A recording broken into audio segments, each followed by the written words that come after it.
Okay, so I'm back. I've had a bit of a play around with the different values and whatnot, and I think I've come across something that I like.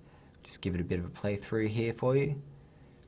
Now, what I ended up doing was mainly to do with this larger box here.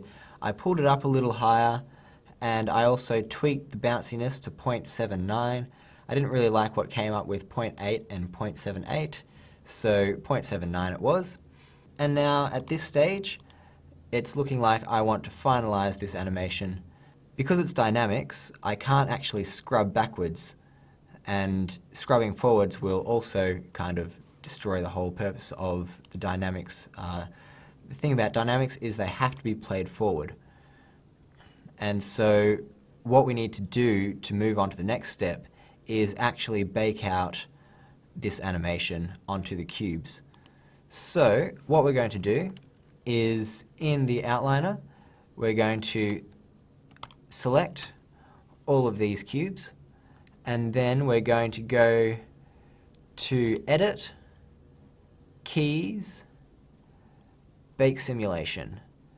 Now we're going to go to the option box here, and it gives you a whole heap of options here. Just to show you, I'm on the default settings, so I'm going to come up here, and instead of going to all keyable, because that's going to throw down keys on everything here, which is going to mess up what we want to do later on, we're going to go from channel box. And in the channel box, we're just going to go through and highlight the ones that we want to bake, which is all these ones that have the yellow inputs, which is the dynamic inputs. So we'll go ahead and click Bake. And so now that's gone through and baked all the animation, and you can see I can play it backwards and forwards, and it's all looking nice.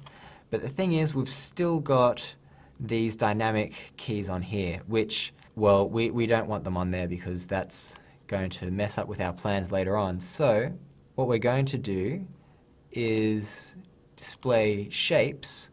We will start to see these rigid body shapes. And so once I'll go through and expand each of these cubes, and we just need to go through and select each of these rigid bodies. I'm just holding down Control to select multiple.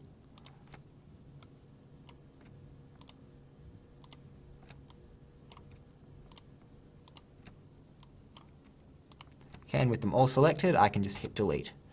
Now, when I go back here, you'll see that you can see the keyframes set up on the mesh, and all the keyframes appear down the bottom here, and they're all working nicely. Okay, and so the next stage after this is to set up a camera and to get a nice camera move going in, and we're going to look at that in the next tutorial.